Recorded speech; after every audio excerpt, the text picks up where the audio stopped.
Bismillahirrahmanirrahim. Assalamualaikum warahmatullahi wabarakatuh.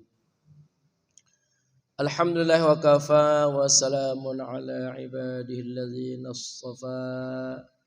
Ashhadu an la ilaha illallah wahdahu la syarika lah. Wa ashhadu anna Muhammadan abduhu wa rasuluhu la nabiyya ba'dah. Allahumma salli wa sallim wa barik ala sayyidina Muhammadin wa ala alihi wa sahbihi ajma'in.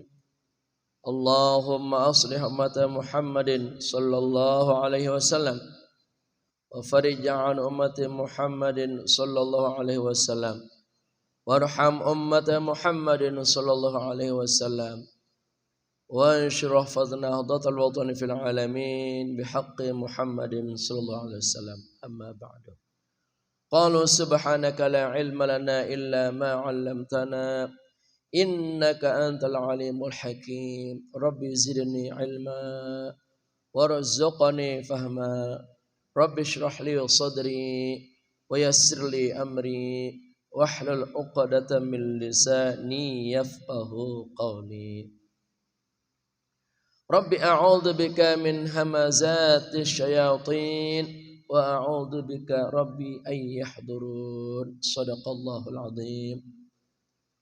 Hadirin para jamaah kaum muslimin, para jamaah bapak-bapak yang ada di sini, hadir ketua DKM kita Bapak Didik Sukardi, hadir sesepuh kita Bapak Haji Nali, Bapak Haji Castup. Jamaah kita ada Bapak Ardi Tanjung, ada Bapak Indra apa Endra ya? Indra ya? Hendra ya. Ya. Dan ibu-ibu sekalian, bapak-bapak sekalian yang ada di rumah masing-masing yang dapat menjangkau suara kami. Alhamdulillah di hari yang penuh dengan rahmat dan keberkahan ini, dengan izin Allah Subhanahu wa taala kembali kita dapat menikmati indahnya udara pagi. Entah kita dapat menghirup kembali keesokan harinya, wallahu a'lam. Makanya setiap kita bangun tidur selalu kita bersyukur dengan mengucapkan alhamdulillahilladzi ahyana ba'dama amatana wa ilaihin nusyur. Kita bersyukur telah hidup kembali setelah kami mati tadi. Tidur itu adalah kematian sementara. Ya. An-naum akhul maut kata Nabi. Tidur itu saudaranya mati. Cuman bedanya kalau orang mati napasnya sudah tidak ada.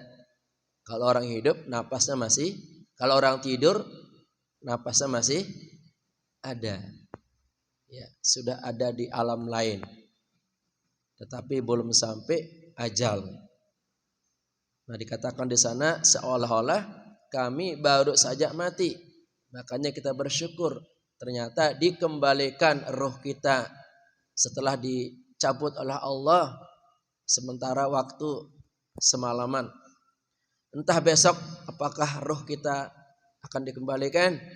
Kita hanya bisa berdoa semoga kita panjang umur untuk taat ibadah kepada Allah Subhanahu wa taala. Bagaimana, sehat semuanya? Alhamdulillah. Masih dalam suasana maulid. Beberapa hari ini, beberapa minggu ini, kegiatan maulid akan terus diperingati oleh seluruh umat Islam yang benar-benar mencintai Nabi. Menjadikannya sebagai idola. Menjadikannya sebagai patokan standar dalam hidup. Karena yang namanya manusia ini tidak bisa hidup sendiri. Siapapun itu mesti ada panduannya, ada patokannya supaya hidupnya itu tidak sembarangan. Ya, mendapatkan suatu bimbingan, suatu pencerahan, suatu petunjuk, tuntunan untuk umat Islam. Teladan kita yang utama dan terutama adalah Nabi kita Muhammad sallallahu alaihi wasallam. Jadi hendaknya rasa cinta kepada Nabi ini di atas segala-galanya.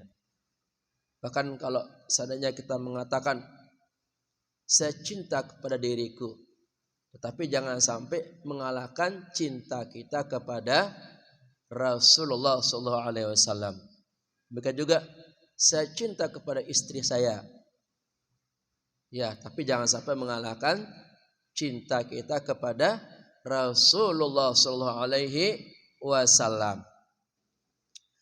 Salatullah salamullah ala taha rasulillah. Salatullah salamullah ala yasin habibillah. Di antara miliaran manusia yang hidup di alam dunia, hanya satu manusia termulia, Nabi Muhammad itu namanya.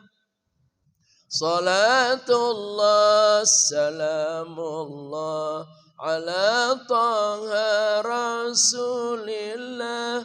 Salatullah salamullah ala yasin habibillah. Manusia itu jumlahnya miliaran, saking banyaknya.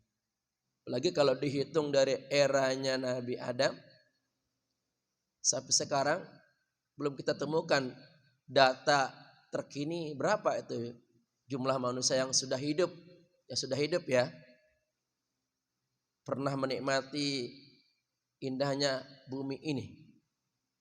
Mungkin Pak DKM tahu ya, berapa miliar?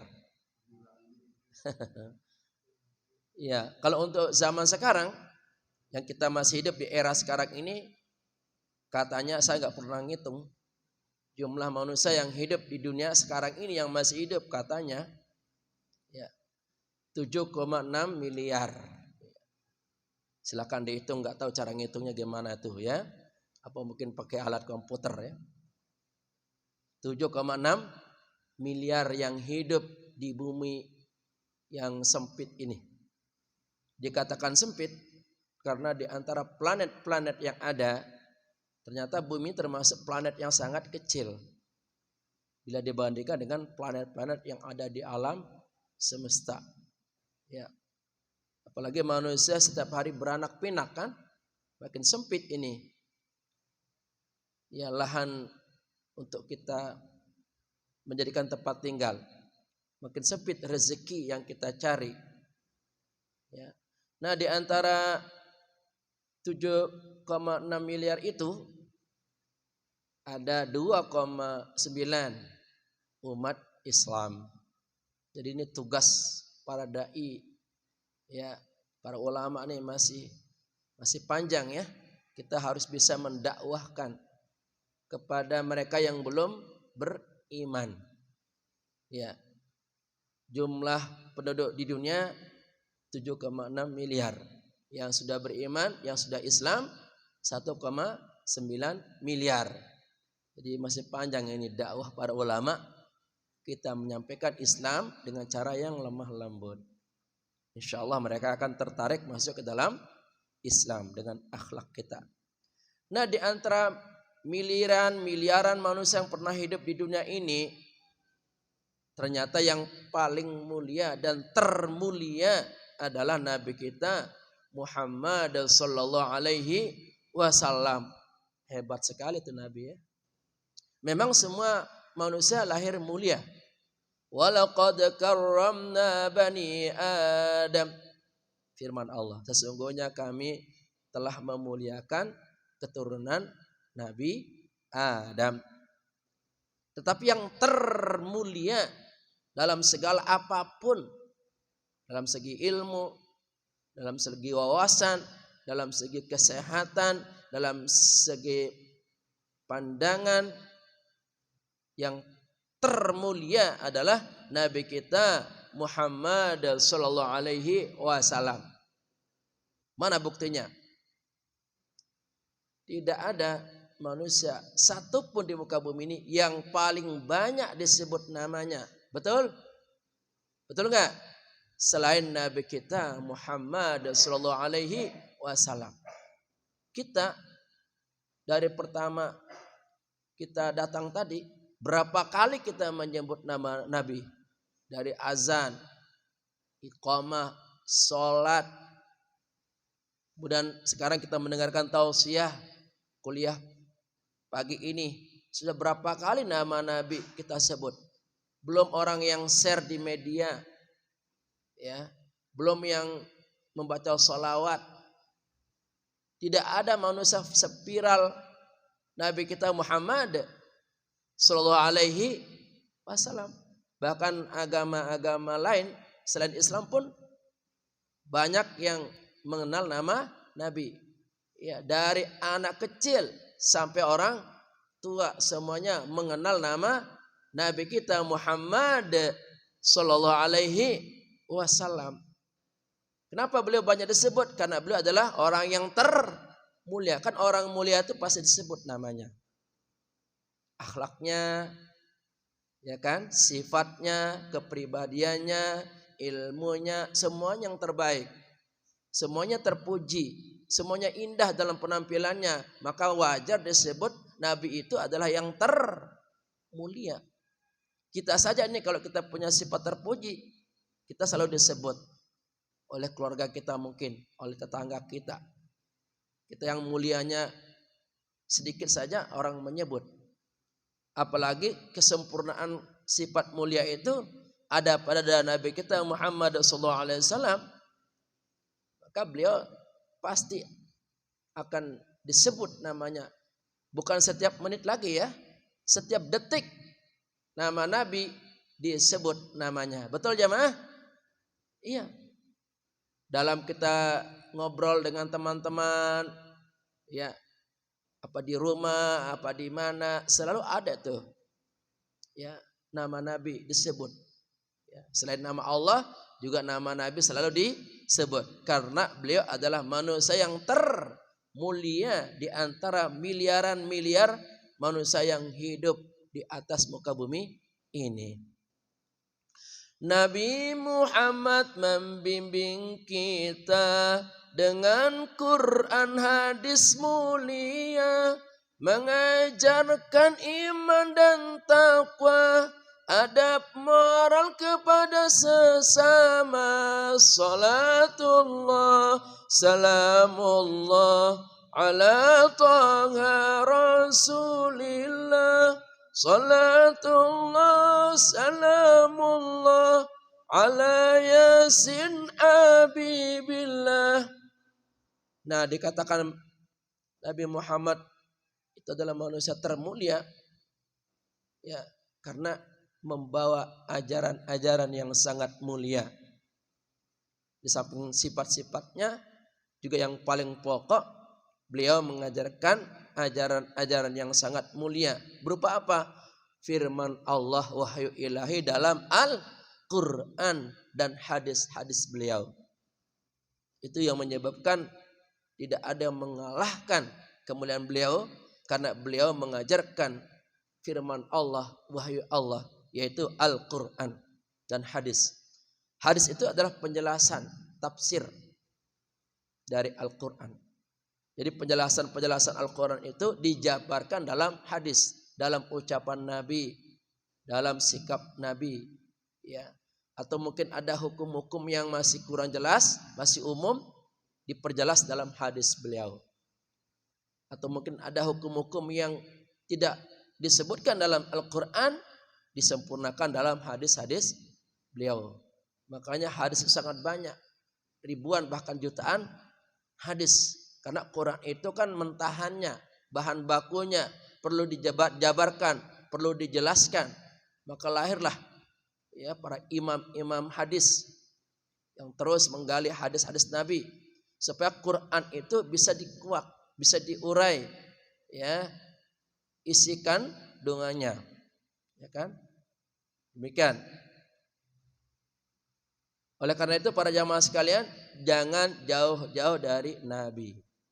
Kalau kita mengikuti apa ajaran Nabi, maka kita akan terbawa jiwa kita, akal kita, kepribadian kita sesuai dengan konsep Al-Quran dan hadis atau sunnah Nabi kita Muhammad sallallahu alaihi wasallam. Nah, yang paling pokok dari pengajaran Quran dan hadis itu yaitu pengajaran iman dan takwa. Itu dari sisi spiritualnya, dari sisi ketauhidannya. Yang diajarkan adalah keimanan dan ketakwaan. Iman itu adalah pondasi dalam beramal. Ya, apapun kalau dasarnya iman, maka amal itu menjadi amal soleh. Iman itu kan mengaitkan amal kita, kehidupan kita kepada Allah Subhanahu wa taala. Nah, ketika kita kaitkan amal itu atas nama Allah atau dengan nama Allah, ya, maka sesungguhnya kita telah melakukan kegiatan amal soleh.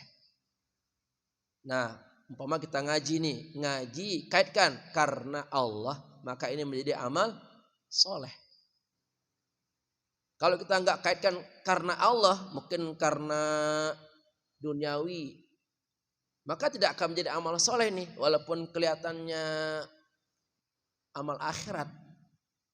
Sebaliknya, walaupun kelihatan amal dunia, tapi kita kaitkan karena Allah, maka itu menjadi amal soleh. Umpamanya kita kerja bakti, kaitkan karena Allah, untuk Allah, atas nama Allah, maka kerja bakti itu menjadi amal soleh. Jadi harus bisa nih, ya, memasang niat sebaik-baiknya.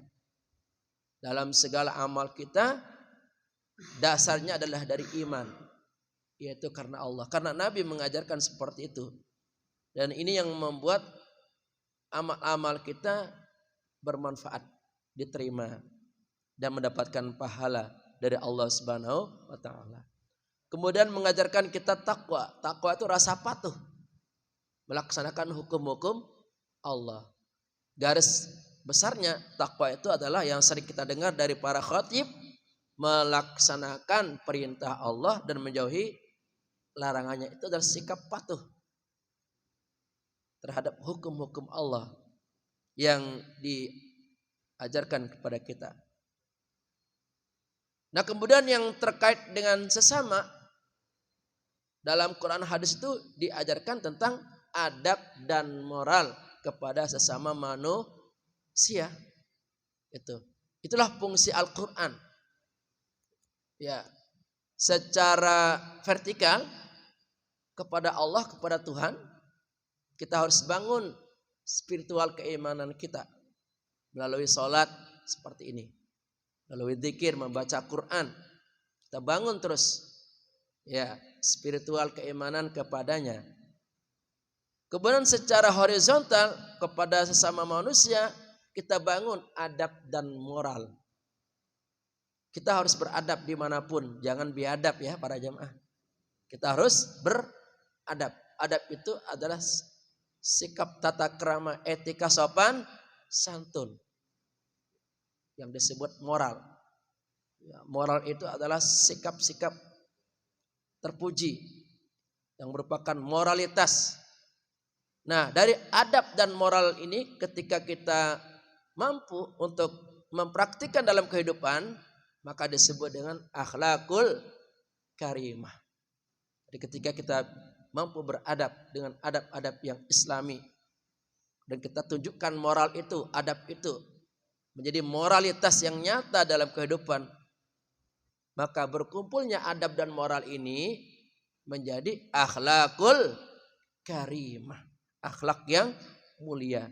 Nah, demikian Nabi mengajarkan kepada kita, dalam semua keadaan kita harus beradab, kita harus bermoral dimanapun. Ya, kita tunjukkan adab moral umat Islam ini dimanapun, harus bisa menunjukkan. Jangan sampai kita mencerminkan adab-adab yang buruk. Itu menunjukkan bahwa kita itu tidak serius mengikuti junjungan kita Nabi besar Muhammad sallallahu alaihi wasallam. Nabi Muhammad senantiasa jadi teladan sepanjang masa dalam semua segi yang ada untuk kebaikan manusia. Salatullah salamullah ala taha rasulillah. Salatullah salamullah ala yasin habibillah. Kemudian Nabi Muhammad itu senantiasa menjadi teladan. Teladan itu adalah contoh. Contoh panutan terbaik sepanjang masa, sepanjang zaman. Walaupun beliau sudah tidak ada, bukan artinya teladannya hilang. Ya. Tetap beliau adalah teladan kita. Bagaimana meneladani beliau? Ikuti apa yang disampaikan dalam Quran maupun hadisnya. Kita bersyukur alhamdulillah untung Quran dibukukan, ditulis oleh sahabat, dicetak, disebarluaskan. Kalau seandainya Quran enggak dicatat oleh sahabat dulu, hilang begitu saja, mungkin kita tidak mengenal Nabi. Dan tidak bisa kita jadikan sebagai teladan. Karena tidak ada karya yang ditinggalkan. Tidak ada bukti konkret yang ditinggalkan. Bukti konkret yang ditinggalkan adalah kitab suci Al-Quran. Dari sana kita bisa mempelajari ajaran beliau dan menjadikannya sebagai teladan kehidupan sepanjang masa. Dalam apa? Dalam semua segi kehidupan. Beliau adalah teladan kita. Ya, dalam segi kita mengurus diri kita juga kita ikuti teladan. Dalam kita berpakaian, ini kita bisa pakaian rapi begini karena mengikuti teladan Nabi kita Muhammad sallallahu alaihi wasallam. Dalam kita berbicara, ikuti teladan dari beliau. Berbicaralah yang baik-baik, kalau tidak mampu daripada bikin dosa baru, lebih baik kita diam. Jangan pernah kita berkata kecuali kata-kata tersebut bermakna, bermanfaat dan berpahala di sisi Allah Subhanahu wa taala. Bikin Nabi membimbing. Dalam berkeluarga pun kita mengikuti teladan Nabi. Nabi dalam berkeluarga tidak pernah kasar kepada istri. Ini perlu dicatat ini. Perlu dicatat baik-baik. Nabi itu ya istrinya banyak 9 tapi tidak pernah kasar. Tidak pernah kita baca dalam sejarah Nabi itu membentak istrinya, kasar kepada istrinya, enggak ada tuh. Ya. Nabi adalah contoh terbaik dalam membina rumah tangga.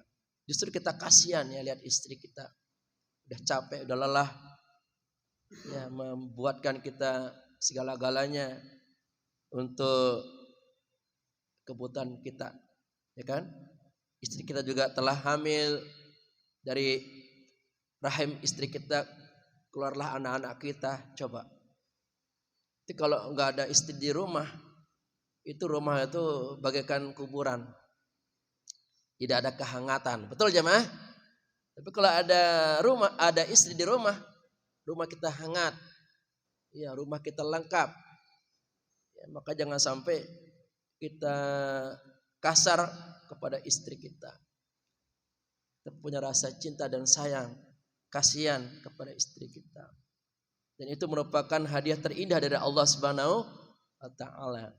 Yang susah payah ngerawat dari kecil adalah orang tuanya. Kita tinggal nerima jadi, ya, tinggal makailah istilahnya, ya, tinggal pakai sepuas-puas dan seumur hidup. Maka mari kita menyayangi, mencintai istri kita sebagaimana Nabi mencintai, menyayangi istrinya. Ya jamaah ya, kita berusaha nih. Luar biasa. Dalam bermasyarakat pun demikian. Kalau kita ikuti Nabi Muhammad, masyarakat itu akan aman pasti. Tidak ada peperangan. Karena Nabi sangat melarang yang namanya bunuh-membunuh itu. Bahkan dikatakan orang yang membunuh, ya. Orang yang membunuh dan orang yang terbunuh dua-duanya masuk neraka. Saking kerasnya larangan Nabi.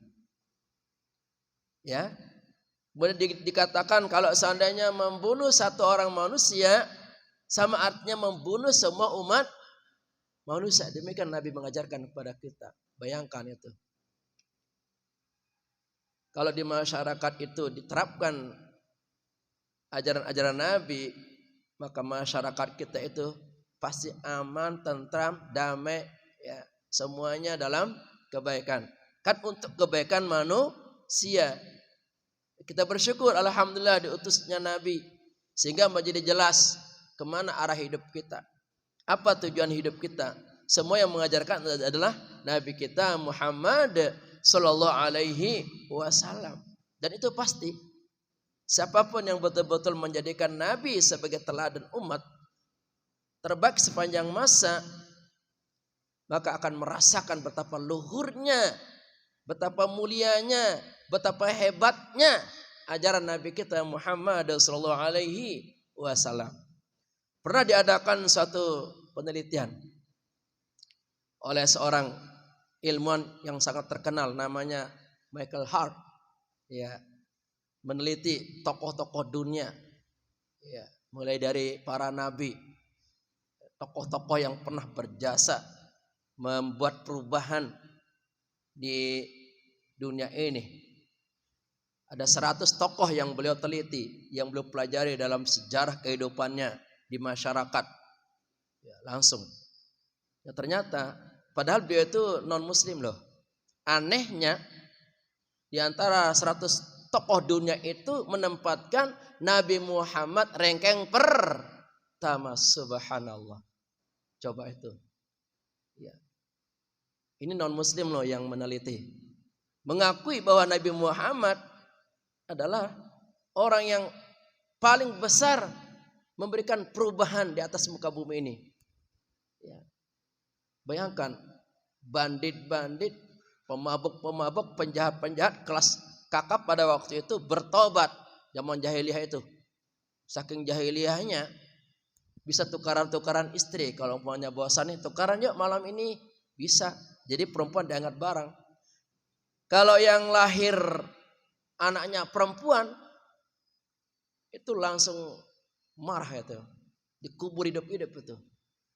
Saking jahiliyahnya. Zaman jahiliyah itu. Nah, Nabi mampu merombak itu semua dalam waktu yang sangat singkat. Hanya 23 tahun. Mampu merubah tatanan kehidupan yang jahiliyah itu menuju kehidupan yang islami. Subhanallah. Memang tidak ada cara apapun untuk merubah kebiadaban manusia kecuali dengan ajaran Islam. Betul jemaah? Karena Islam ini menuntun umatnya, menata umatnya. Bagaimana kita menyelesaikan masalah-masalah yang ada. Bagaimana kita keluar dari kegelapan. Islam memberikan cahaya. Sesuai dengan namanya, Islam artinya menyelamatkan. Islam artinya mendamaikan. Islam artinya patuh, tunduk terhadap aturan-aturan. Islam artinya pasrah kepada Allah. Itu mana Islam. Dari kata Islam saja kita bisa melihat bahwa Islam itu adalah agama yang sangat luhur di muka bumi ini. Menyelamatkan manusia, membebaskan manusia dari segala bentuk pelanggaran-pelanggaran hukum. Sehingga manusia ini menjadi tertib, ya, menjadi baik kehidupannya. Bila kita senantiasa mengikuti ajaran baginda, hidup rapi lurus tertata, aman rukun damai bahagia. Salatullah salamullah ala taha rasulillah, ala yasin abibillah. Tinggian ya nadanya ya, gak kuat ya jamaah ya. Belum minum ya. Nah ini keuntungan kita di dunia. Kalau kita senantiasa mengikuti ajaran Nabi kita, ajaran baginda Rasul, kita akan mendapatkan 7 keuntungan di dunia. Yaitu pertama, hidupnya rapi. Kedua, hidupnya lurus. Ketiga, hidupnya tertata. Keempat, hidupnya aman. Kelima, hidupnya rukun. Keenam, hidupnya damai. Ketujuh, hidupnya bahagia. Subhanallah. Ini yang kita dapatkan para jamaah. Kalau kita serius ini, tidak setengah hati, betul-betul Nabi Muhammad kita ikuti ajarannya. Ya, dari bangun tidur sampai kita tidur lagi. Semua ajarannya kita bawa dalam kehidupan, dalam berkeluargakah, dalam bermasyarakatkah, bahkan dalam berbangsa dan bernegara. Kita akan mengikuti 7 keuntungan. Hidup kita menjadi rapi. Rapi apanya? Semua-muanya. Ya, dalam bicara rapi, dalam bekerja rapi. Ya, seperti pada DKM ini, alhamdulillah. Dalam bekerja mengurus masjid rapi. Kenapa beliau rapi? Karena mengikuti Rasulullah, bukan apa-apa. Ya. Semua kita, siapapun kita, kalau mengikuti Rasulullah rapi. Cara duduk kita rapi, ya. Cara bicara kita rapi, cara membina keluarga kita rapi, ya. Semuanya rapi. Urusan-urusan di kantor rapi, urusan-urusan dalam bermasyarakat, bernegara, berbangsa juga rapi. Bahkan dunia diatur, tidak hanya bangsa tertentu, dunia diatur oleh Nabi kita Muhammad SAW. Kemudian hidup kita lurus, tidak ada bengkok-bengkoknya, lurus saja kita, nggak macam-macam. Pikiran kita lurus, nggak mikir macam-macam. Niat kita lurus, nggak berniat macam-macam. Ya kan? Kerja kita lurus, nggak bengkok-bengkok. Ya, tidak menipu, tidak membuat kekacauan. Ya, kemudian tertata. Tertata itu terkonsep, ya kan? Teratur. Ya. Tertata itu adalah bagian dari sikap rapi. Ya. Dengan kita rapi maka akan menjadi tertata kehidupan kita. Makanya bisa kita koreksi diri kita. Kalau hidup kita masih berantakan, tidak tertata, berarti kita masih ya belum benar-benar mengikuti Nabi kita Muhammad SAW. Mari kita lihat, gak usah kita lihat orang, dalam diri kita, dalam rumah kita. Coba lihat rumah kita. Apakah tertata gak barang-barang kita, baju-baju kita, kendaraan kita tertata gak? Apa masih berantakan tuh kamar kita, rumah kita? Berarti kalau belum tertata ya kita belum benar-benar menjadikan Nabi Muhammad sebagai teladan kita. Ini PR untuk kita bersama ini. Karena umumnya manusia itu terkadang malas ya untuk merawat rumahnya sendiri, ya, menata rumahnya sendiri, menata kantornya sendiri. Umumnya malas, ya, cenderung mengandalkan orang. Jadi tidak usah. Kalau memang kita mampu ya untuk melakukan itu semua, kita kerjakan. Ya, karena itu pahala buat kita. Kalau apa-apa kita nyuruh orang, ya pahalanya diambil orang. Ya, kita nggak dapat pahala. Makanya urusan kebaikan ini, ya selama itu ada waktu, kemudian ada di depan kita, kita kerjakan. Tertata itu, terapikan. Kemudian hidup kita akan aman. Ya, aman, nyaman, tentram. Ya, tidak ada saling sikut kiri, sikut kanan. Tidak ada yang buruk sangka, jegal menjegal antar kampung, antara saudara, antar tetangga, aman. Makanya kita dulu, kita sampai menguasai dunia 700 tahun, betul. 700 tahun kita menguasai dunia dengan segala peradaban-peradaban yang tinggi, termasuk di Eropa dan lain-lain. Kenapa? Karena kita menerapkan ajaran Rasulullah, tercipta keamanan. Karena Islam melarang kita perang, ya. Islam melarang kita radikal, ya. Islam melarang kita menciptakan hal-hal yang buruk dalam kehidupan itu. Kita harus bisa berlaku aman, ya, tentram. Jangan kita menjadi orang-orang yang membuat orang lain tersinggung dan marah serta sakit hati karena perilaku kita yang jauh dari ajaran Islam. Kemudian kita hidup rukun. Rukun itu selalu dapat menjaga toleransi. Ya, tidak suka menghina. Ya, mencela siapapun, rukun dia. Ya. Kalau seandainya ada temannya yang bersalah, cepat untuk berbaikan. Ya, tidak memperpanjang hal-hal yang membuat kita menjadi tidak nyaman di situ. Ya. Itulah orang Islam itu tidak suka berlama-lama dengan hal-hal yang buruk. Inginnya rukun orang Islam itu. Enggak suka perang. Coba para jamaah. Satu saat umpamanya ada waktu. Ya, kita berkunjung ke Aceh. Aceh itu salah satu provinsi yang menerapkan syariat Islam. Sana rukun sekali. Ya, rukun sekali di sana. Bersih kotanya. Ya, bersih tempatnya. Jalan-jalannya semuanya bagus. Ya, di sana semuanya menggunakan hijab karena menerapkan ajaran Islam. Aman sekali di sana itu, tidak ada begal dan lain-lain. Kenapa? Karena di Aceh itu menerapkan syariat Islam yang melarang kita melakukan perbuatan-perbuatan yang melukai sesama kita. Juga akan menjadi hidup damai. Tidak ada perang. Kalau udah rukun kan nggak ada perang.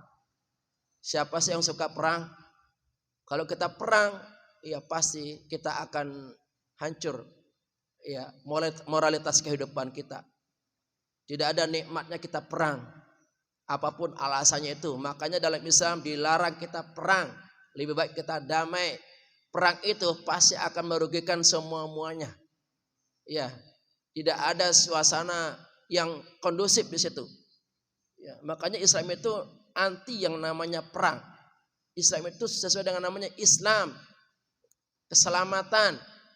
Maunya selamat, gak mau perang. Makanya lihat orang Islam itu.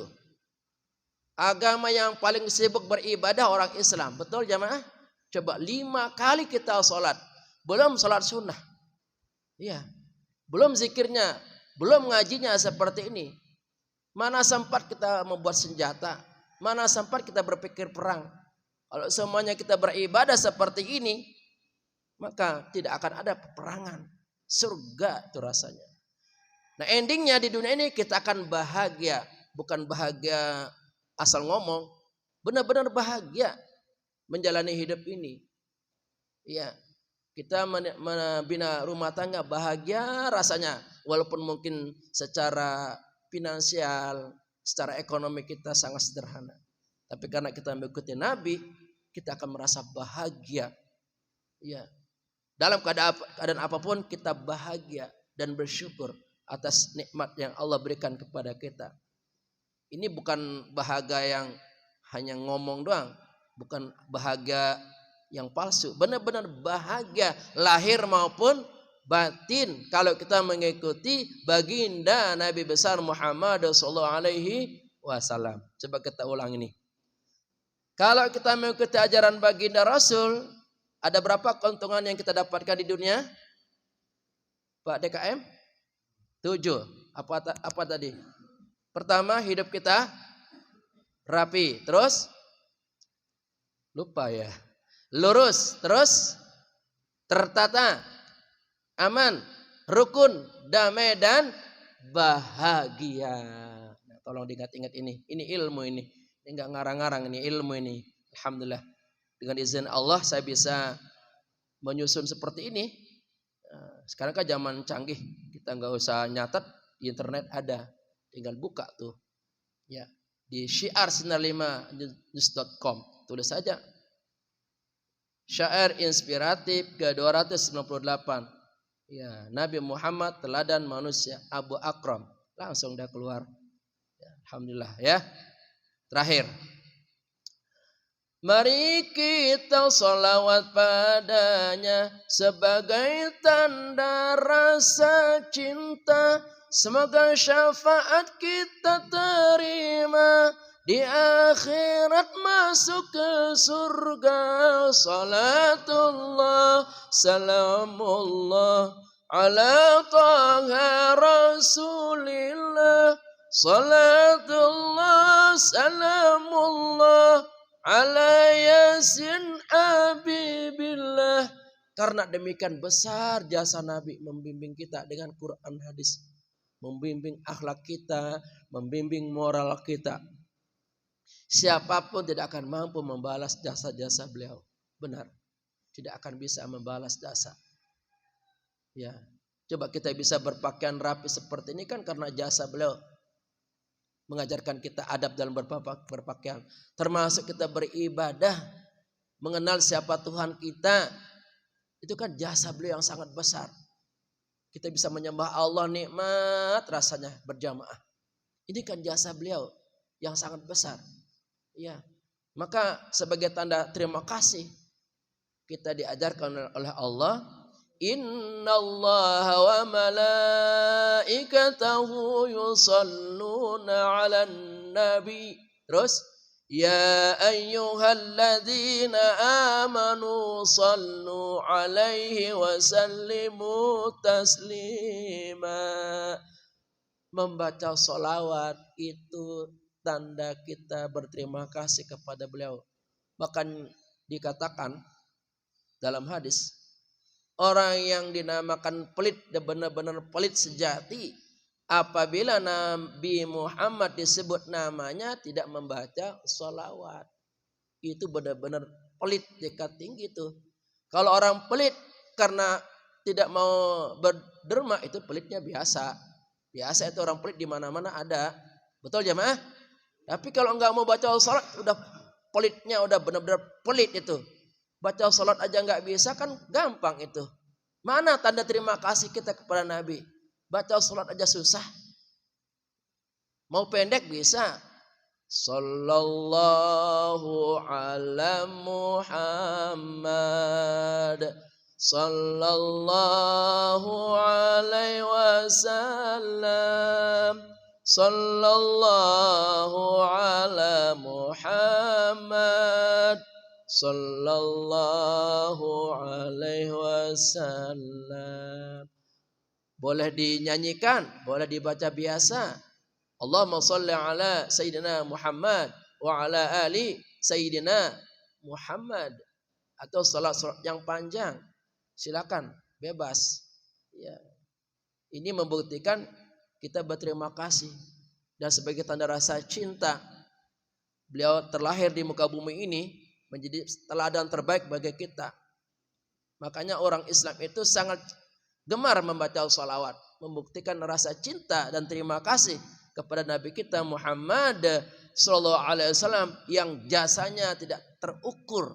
Demikian besar jasanya menuntun kita, membimbing kita sehingga kita mengenal siapa Tuhan kita. Sehingga kita bisa beribadah seperti ini, menunjukkan akhlak-akhlak yang mulia.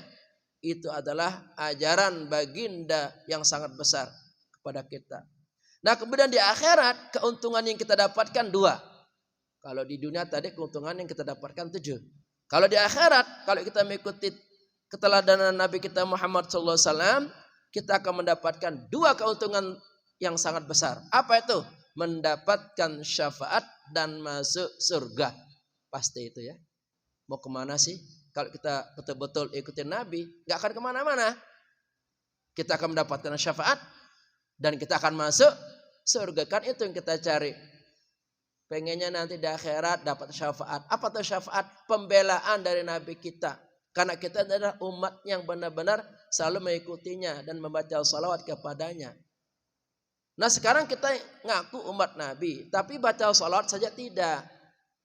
Ya, mengingat beliau, mempelajari perjalanan hidupnya, mengikuti sunnah-sunnah aja nggak mau.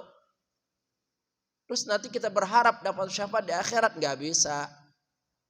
Ya, Nabi akan berikan syafaat kepada orang yang selama hidup di dunia selalu membaca salawat kepada beliau, selalu mengikuti ajarannya. Ya, karena dari sisi amal yang kita lakukan ini tidak akan bisa membeli surga.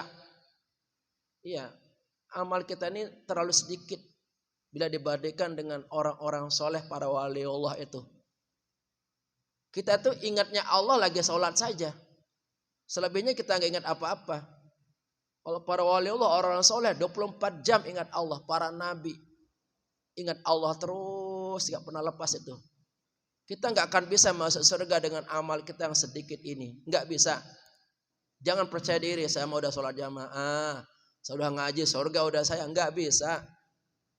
Kita hanya mengharap syafaat dari nabi kita. Ya, dengan syafaat ini maka Allah memaafkan kesalahan kita. Dengan syafaat ini Allah akan memasukkan kita ke dalam surganya Allah Subhanahu wa ta'ala. Semoga jamaah atau bin kelak di akhirat mendapatkan syafaat dari beliau dan dimasukkan ke dalam surganya Allah Subhanahu wa ta'ala. Ini doa kita. Karena kita pasti mati ini. Ya, pasti mati siapapun kita. Sekaya apapun kita ujungnya mati. Sehebat apapun kita ujungnya mati. Gak peduli kalau udah mati. Gak peduli mau pejabat, ya mau konglomerat apa konglomelarat, ya gak peduli. Kalau udah ajalnya tiba siapapun, gak ada orang sakti, ya gak ada orang hebat. Bahkan dikatakan andai kata orang itu saking pengennya selamat dari kematian, sembunyi di dalam benteng yang kokoh, tidak bisa dijebol oleh bom, oleh meriam. Saking kuatnya itu benteng itu. Tapi kalau udah kematian datang, maka benteng itu akan hancur. Malaikat maut akan datang untuk mencabut nyawanya. Nah, kita menunggu waktu-waktu ini, kematian itu akan tiba. Semoga kita husnul khatimah dan di akhirat kita mendapatkan syafaat dari Nabi kita Muhammad sallallahu alaihi wasallam beserta anak-anak kita, keluarga kita, jamaah kita, tetangga kita, cucu-cucu kita, semuanya mendapatkan syafaat dari Nabi kita Muhammad sallallahu alaihi wasallam. Amin ya rabbal alamin. Rabbana atina fid dunya hasanah wa fil akhirati hasanah wa qina azaban nar. Rabbana atina fid dunya hasanah wa fil akhirati hasanah wa qina azaban nar. Rabbana atina fid dunya hasanah wa fil akhirati hasanah wa qina adzaban nar. Subhanakallahumma bihamdika asyhadu an la ilaha illa anta astaghfiruka wa atubu ilaik. Mari kita bersyukur. Walhamdulillahi rabbil alamin. Wallahul muwaffiq wal hadi ila sabilir rasyad. Wassalamualaikum warahmatullahi wabarakatuh.